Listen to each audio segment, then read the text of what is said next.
Frederick and Duchovy are on the move again, having left the warehouse with various pieces of machinery and other little doodads to sell. Of course, Frederick is the one carrying the merchandise, in the very same metal crate that fell on her head nonetheless. They simply loaded it up with everything they wanted to sell, and he turned it into a rather funny-looking backpack, with a bit of rope and some good old-fashioned elbow grease. Wordlessly marching next to the reptilian, Frederick tries to come up with a good game plan on how to get a good deal at the scrappers. Duchovy, on the other hand, is still a bit wobbly on her feet, but is doing alright after resting for a bit earlier. Although getting her to rest was a whole other challenge. She vehemently insisted that she was fine, even though she could barely stand up without any help. Frederick simply couldn't believe someone would actually be that stubborn. After a few minutes of back and forth, and a bit of tactical help from Luna on top, the reptilian woman finally caved and let him do the work, acting as if she was the one doing him a favour. And so, the trio are currently on their way to a scrapper that Duchovy apparently knows and recommended. As they descend through the levels, the scenery around them gradually changes from mostly warehouses and various industrial-looking establishments to small stores and residential buildings. At a certain point, they pass what looks and smells like a food bazaar, quite similar to the one he visited with Kari a few days ago. It is full of all kinds of people, some barely the size of his chest and others almost 3 times his size, although that seems to be the case everywhere in this place. The trio stops as the aroma of grilled meat and fresh vegetables reach their noses, and Duchovy turns around to him. "You want to grab a bite? I could use a good fill right about now," she asks him, carefully rubbing her bandaged head. He shuffles the metal crate on his back as he answers. "You hungry?" he asks. "A bit," she tells him. "You know, I'm actually surprised you didn't say anything yet. With you being as strong as you are, you're probably going to need twice as much as me," she laughs.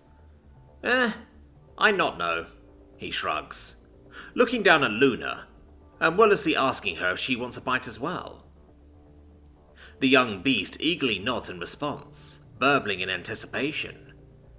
"But sure, why not?" he tells the reptilian. "Nice. I'll treat you to then. Follow me," Duchovy grins, leading the way. They go on a little detour through the bazaar, and the masses part around them as soon as the first people start noticing Luna. Hushed murmurs and surprised noises accompanying every step. Worried about how she might take being treated like that, Frederick keeps glancing at Luna all the time, even though their bond lets him know that she is doing just fine. At least he thinks so, considering there are no negative emotions seeping through at the moment. This whole bond thing is still pretty new to him, after all, and he still has a hard time trying to grasp the concept. Without anyone blocking their way, they quickly manage to find something to their tastes, and they plop down on a few stools hidden away to the side. Duchovy got herself a small box of steaming hot lettuce that actually smells a lot more appetizing than it looks, and Frederick got himself and Luna a box of mixed meat each, giving her half of his own portion on top, just to be safe. The young beast certainly doesn't complain about getting more food for free, and happily digs into her serving, absolutely annihilating it in mere heartbeats. He could swear she straight up inhales her food at times.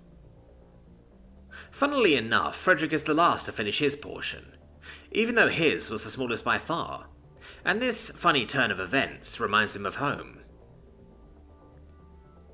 Nico always chastised me for eating too quickly. He fondly thinks back to the countless discussions that have been had at the dinner table. While he is busy getting rid of their empty boxes, and realizing that his memory has gotten a bit better again, Duchovy has been staying back with Luna. "Ready to head out again?" she asks the girl. "Rah!" Luna responds happily, wagging her stubby tail. Nothing like a healthy portion of meat to lift her mood. Alright then, she briefly rubs her head, getting a happy bark purr in response. Seems your dad is heading back our way anyways. Am I right, Dad? She nudges Frederick as he returns. Right with... he asks her confused. Oh, nothing. Just making conversation, she mysteriously replies. Sure. He shrugs her off, used to her antics by now. He quickly asks if Luna was happy with her meal, and, with their bellies empty no longer, the group is off again. Thankfully, it doesn't take them long until they reach a certain scrap shop, which looks a lot more professional than the ones they previously passed on their way here, Frederick notes. This is the place I was talking about. Tshirt points a claw at the glowing sign. Marlock's got the best stuff around, but he's a shifty bastard, so keep your wits about, and let me do the talking for now. Bastard loves ripping people off at every opportunity. Get? She tells him. Get, he nods. Alright then. Time to see how many credits we can squeeze out of that Balrog. She grins, and enters the store. A deep, rough voice calls out to them, as soon as she steps through the door. Well, if it isn't my favourite Raukir on this whole damn moon. The beam behind the counter, most likely Marlock himself, greets them. Don't tell your boss I said that, though, he laughs. Marlock, Tshirt responds briskly, making her way to the counter. Hoped I wouldn't have to see your ugly mug again, but I guess here we are. The old man's been rubbing off on you or something, he laughs. Normally I say you're looking good, but that weird fabric around your head makes it hard to say that. What in the void happened? Did a vent horror chew in your head or something? Box fell in my head, Tshirt shrugs. We're here to trade a few things. I see. Well, happens to the best of us, right? Does your visit here today mean you're going to participate in this cycle's Gamblers Run again? I don't know yet. Things have come up and I don't know if I'll get the chance, she responds. Real shame. He leans on the counter, shooting a look over at Frederick and Luna. Would have liked to see you in action again, but I also can't help myself but notice that you're with very interesting company today, he notes with curiosity. Tshirt grins at his response, casually leaning on the counter as she responds. I see you're not completely blind yet, she jabs. That flashy fella over there is Frederick, and that fuzzy cutie is Luna. Nice to meet you, Frederick responds, and Luna happily bark purrs a greeting as well. Pleasure meeting you two. Marlock slaps the counter. So, what business do you have with me? Trading, you said? Well, for starters, I'd like a cred chit and one of those Gen 5 comm units for my friend here. He kinda doesn't have any of those right now, Tshirt answers. A cred chit, you say? Marlock responds. Sure, got some right here. He reaches below the counter and quickly produces a small device, made of tarnished steel-coloured metal.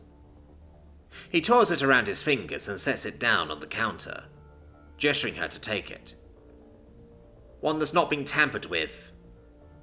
Tshirt locks her eyes with his. Oh, I can assure you, Marlock starts talking. As if on cue, Luna jumps up at the counter to take a look at the strange new device, and Tshirt nods at her as she holds eye contact with Marlock. That I would never sell you one of those, of course. He changes his mind. With a nervous laugh, Marlock quickly grabs the device and hides it back under the counter, much to the chagrin of the young girl, who just wanted to take a look, and gets back on all fours to complain to her dad with a pouty growl. And the comm unit, a Gen 5, yes? Marlock nervously asks Tshirt, briefly eyeing Luna. Yep, Tshirt responds nonchalant, not even sparing him a glance as she inspects one of her claws instead. Of course. Give a moment, yes? Dushavi dismisses him with a wave of her clawed hand, and Marlock quickly scurries away, disappearing through a beaded curtain behind the counter. "Shifty old bastard," she mumbles, turning to Frederick. "Always trying to scam people out their money." "Certainly make him think twice about," Frederick muses, astonished by how quickly that person just did a complete 180 after getting a better look at Luna. A few moments pass as they wait for Marlock to return, and Luna starts exploring the shop, wanting to take a closer look at the pieces of machinery and random tools displayed on sturdy metal shelves all around the place. Frederick follows her, and keeps an eye on her to make sure she doesn't hurt herself, or stick her snout into something dangerous as she explores. There are all kinds of parts on display, and he can't make out any of them. Some look a bit like a Sci-Fi version of a jet turbine, but others are just a mess of jumbled wires and weirdly textured metal boxes. But after a quick tour of the shop, he quickly realizes that pretty much every single part and component here shares at least some parts with the others, almost as if they were designed by the same people, or at least share common parts. "Hey, Scales?" he asks her across the showroom. "Yeah, what's up?" she replies. "Why are all part kind of same?" "Kind of same?" she mumbles, walking over. Frederick shows her what he means, pointing at two different Froster lookalikes that both look extremely different but also weirdly alike. "Seems pretty normal to me. One of them is Tulan made and the other is actually Raul Kirtek," she shrugs. That just confuses him even more. If those Frosters are made by different species, then why do they share so many common parts? Especially that weird boxy thing that virtually every single part in here has got. "Even more then," he exclaims. "Why is that same when it's made by different people?" He points at the metal boxes at the base of the thrusters. "Because they use the same interface like every other part in this galaxy. They're all standardized, you know. Are your people really spaceflight capable if you don't even know what a common interface looks like?" Dushavi raises her non-existent eyebrow, looking at him like he just says something completely crazy. Standardized? How would they even manage to do that? Frederick wonders. "I already tell Krognar, did not? We reached space without help?" "Sure. You all reached space and you didn't get any help." Dushavi mocks him. "I'm seriously." Frederick crosses his arms. "I not know why you two not believe me, but we really do. You're just bullshitting me right now. There's no fucking way that you managed to reach space without help." "Why?" Frederick counters. "Because nobody else managed to do that," she asks him. "Well, except the first ones, of course." Frederick's jaw hits the floor at her response. Did she seriously just say that nobody managed to reach space without being uplifted first? So you are trying to say me that nobody reached space without help of sky people? The reptilian cracks up at his response. "Sky people? Did the boss man tell you that word?" "Scales, I'm trying to have conversation here," Frederick begs her. "Sorry, you're right," she sighs. "Anyway, yeah, I'm telling you that every single star nation in this whole damn galaxy uses that tech. There literally is nobody that knows how to reach space without it." "You are telling joke," Frederick dismisses her. "I swear on my brood, I'm telling you the truth." "But that means..." He takes a moment to process what he just heard. "That means everyone is relying on the same technology? And that's why I'm telling you that your people can't have reached space without our help.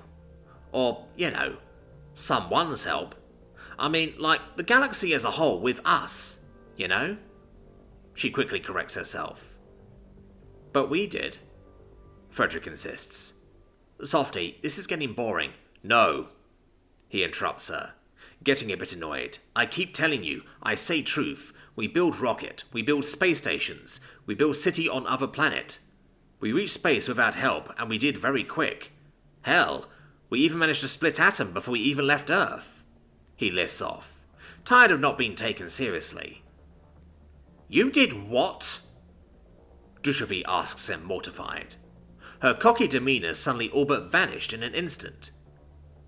We built space station. No, the last part. We split atom before. Yeah, that. She interrupts him. How do you know about that? Is common knowledge? He asks her, confused. Common knowledge my ass. Do you know how many people even know that an atom can be split in the first place? Who told you about that? She asks him seriously, grabbing him by the shoulders.